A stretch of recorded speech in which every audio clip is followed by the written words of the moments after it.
Oi, Brasil! Estão ouvindo essa música? Vocês estão prontos para voltarem a Westeros? Pois eu estou. Anos depois do fim de Game of Thrones, a nossa passagem para o Westeros está garantida. A HBO decidiu dar vida a mais um romance de George R.R. Martin com A Casa do Dragão. A Casa do Dragão conta a história da família Targaryen desde os seus primórdios. Sim, a casa que nos trouxe a maravilhosa Rainha dos Dragões, a incrível Khaleesi, ou Dracarys, ou a quebradora de correntes, a que não se queima. O que mais que tem? Ela tem tanto nome, gente, que é isso mesmo. A gente vai descobrir a linhagem da Casa do Dragão e prometo, vocês vão querer se queimar. Dá só uma olhada no nosso papo com o elenco de A Casa do Dragão. And all the dragons roared as one. I consider the matter urgent. That of your succession. Who else would have a claim? The firstborn child. Rhaenyra. No queen has ever sat the Iron Throne. The king has an heir, Daemon Targaryen. I will not be made to choose between my brother and my daughter. First of all, congratulations. The show was amazing. I loved the first episode and we got to watch. And Matt, you've mentioned being a fan of Game of Thrones and having friends in the cast. And I was wondering that if when you found out you were playing Daemon, did you reach out to any of them for advice on taking on the torch, so to speak? No, I didn't actually. I mean, I met a lot of the guys in that cast when I was coming to do Comic-Con with Doctor Who years ago and sort of saw them all emerged through the show so brilliantly and put in some wonderful performances. So it was nice. I just used to bump into them. But no, I mean, I didn't seek any particular advice. You guys play brothers on screen and they're at odds because of the people around them and the expectations that come with so much power in the positions that they have. So I was wondering, what do you guys think is the core of Sarah's and Daemon's relationship? No, my biggest difficulty with Daemon being my brother is that, you know, I was appointed king, and you know, Daemon would probably very much like it if that wasn't there, if we were just brothers, the brothers that we used to be. But when you're given status of being king, things change, and Daemon does challenge Viserys an awful lot, and Viserys makes a lot of excuses for his brother and his behaviour. And it's a difficult position to be in because he loves his brother, but he's trying to be king as well. So, and Daemon constantly keeps, you know, messing up. So, speaking of dragons, Daemon is known as one of the greatest dragon riders amongst the Targaryen. And what was it like filming those scenes? Do you have, what's the biggest challenge in trying to tame a fake dragon? Well, you know, you're sort of up on a plinth and they fire a load of wind and rain at you and they move you around on this remote control axis. And it's quite good fun, really. I mean, after 10 hours, it wears off. Kick footballs at you. Yeah, that's it. I'm like, so you're dodging out of the way. Do you think the realm will ever accept me as their queen? A woman would not inherit the Iron Throne, because that is the order of things. When I'm queen, I will create a new order. So, Millie, I had the chance to watch the first episode, and you have some of the coolest scenes during it, specifically the one where you give us the first Dracarys in the show. How did it feel to bring back such an iconic line that's been like loved by so many fans? Yeah, it felt pretty epic. It felt pretty surreal.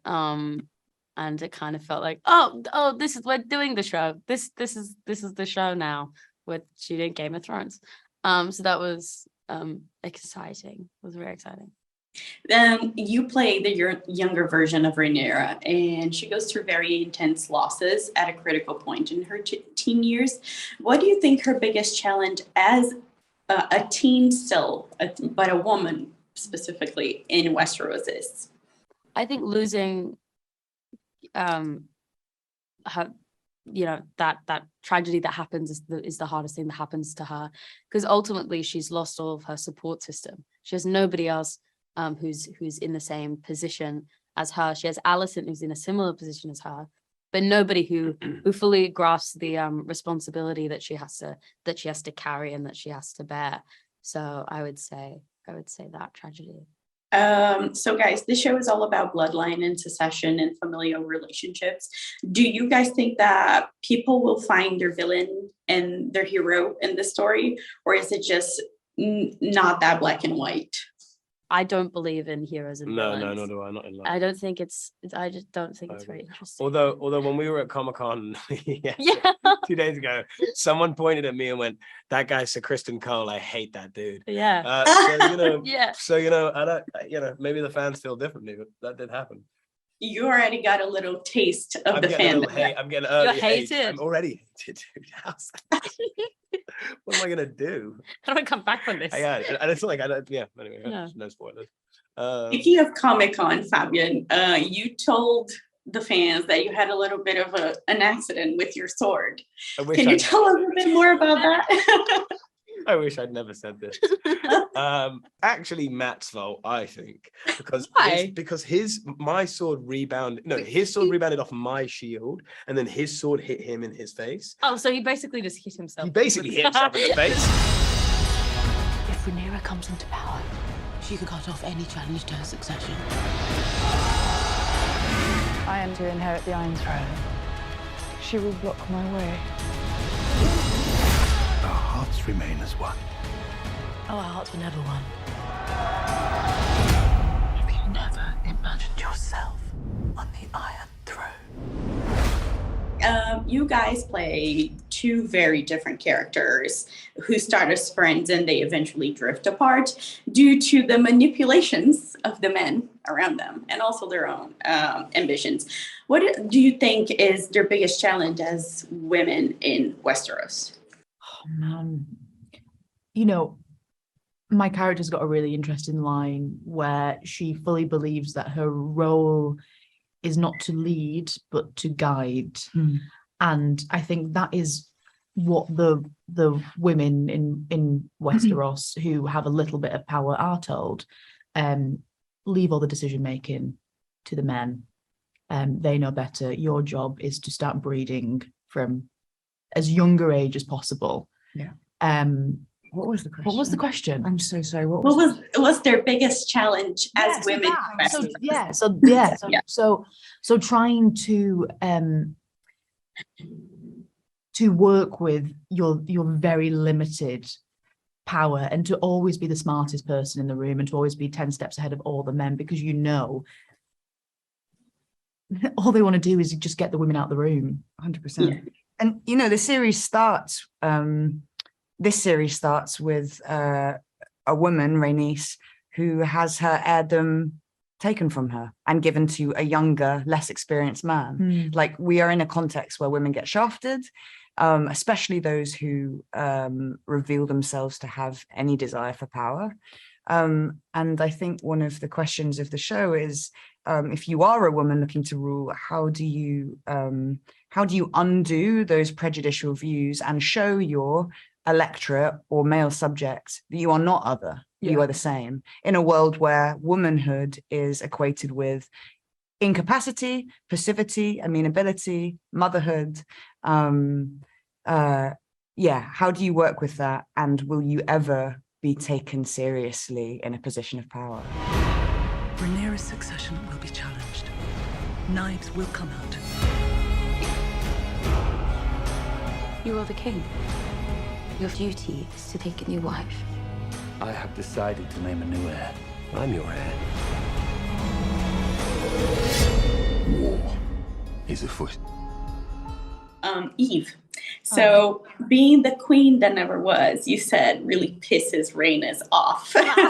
You were talking about this at Comic-Con. I saw it. So I was wondering, had Rhaenys ascended to the throne, what do you think she would have done differently than Viserys? I think that none of this would ever have happened if she had been on the throne, because she would have been, I think, a really strong and incredibly well-respected leader. And I don't think anybody would want to have fucked with her. I mean, a lot of the story unravels is because Viserys is a super wonderful man and a good man, and he has this great plan and right plan of making his heir his firstborn daughter, which is Rhaenyra. But the trouble is that we're in this absolutely entrenched patriarchal system So that's when the problems start happening, because, as my character says, men would sooner put the realm to the torch than see a woman ascend the Iron Throne, and they can't cope with that. Steve, you said that you got the book, but you never read it because you wanted to stick to the script. What to you is the main appeal of your version of this character? The very first time I had a face-to-face meeting with the two showrunners, Ryan and Miguel, to discuss this character, the thing that we spoke about most was the fact that he was a father. And that was the key to this guy. Yes, he's a warrior. Yes, he's very rich and all that stuff. But the fact is, he's a family man and he wants the best for his family. Now, his choices may not always be the best choices, but they do come from his version of love. He does act, during the season, he does act in some ways that we might think are a little bit monstrous, overbearing at least. But he can justify that by saying, no, this is what I want for my family. The fact that he is married to the queen who never was is something that he finds particularly irksome, because he also believes that Rhaenys would be a better ruler than the man occupying the throne. If I can't make my wife the queen, then I'm going to have my children be as close to the throne as possible. He's not the kind of guy that sort of listens to his kids. What do you want, darling? No, he's very much like, no, this is what you want. This is what you're going to get. And so that's part of his flaw. And despite the fact that the only person whose advice he really takes is his wife's, he doesn't always take it immediately. Sometimes he'll get the advice and then he'll go and try and do something and it'll be just ridiculous. Then he'll come back and go, yeah, you were right in the first place. Well done, you. Yeah, so. This show is all about bloodline and succession and familial relationships, and so much of this still carries on to this day. And do you think that people will be able to find their villain or their hero in this story? Yes. Well, what's interesting, I think, and having watched even just the first episode with my own children who are 10 and 15, I mean, obviously there were some bits that I didn't let them see, but even in that first episode, their views of the characters shifted as the story progressed. That someone who appeared to be more villainous was, maybe not as bad as he appears to be. And somebody who was perhaps more heroic at the beginning, you're like, oh, hold on, what are they doing? And that's the world of Westeros, constantly shifting. I love it. Starting with you, Ryan, you had long admired George before working on this project, and you said you learned a lot from him. When he approached you about doing House of the Dragon, how did you feel? What was that conversation like? I don't remember much of it. I was so blindsided. I really thought I was going out to have a beer with him. He was in to win yet another Emmy for, I believe, season 7. It's a blur. I mean, there were many Emmys, and I would see him regularly in September for that very reason. And I really just thought we were catching up. And he suddenly said, "Would you like to write a pilot for me?" And I leapt at the chance. Let's say understatement, leapt at the chance. And Miguel, on the other hand, you had previously worked with Game of Thrones and you were responsible for some of its most iconic episodes. At first, you were reluctant to return to this world. So what changed your mind? Let's see. I think that I was reluctant to go back and do the same thing. Because I'd been doing it for like 7 years or 4 years. I don't know. It felt like a lifetime. I'd said publicly and on film that I was never going to go and do it again. So I was reluctant to go back on everything I'd said. But the more that we talked and the more we got into the weeds of the show, realizing and finding a perspective from which to tell the story, which was like the female perspective, it just opened up the possibilities and it became fresh again, at least to me in my mind. And I think that, it was something that Ryan embraced. It was something that we all responded to, and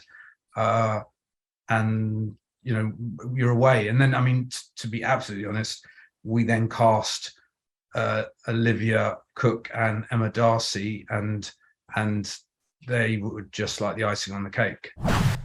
E aí, ansiosos pra esse retorno? No melhor estilo Game of Thrones você pode esperar muitas batalhas épicas, muitas traições, amor, sexo, selvageria e, claro, muitos dragões. É isso, coloca sua peruca platinada, porque a Casa do Dragão estreia dia 21 de agosto na HBO. Ó, não deixa de comentar, ativar o sininho, compartilhar. E se você tá vendo no Instagram, deixa seu comentário e compartilha também, porque é sempre bom, né?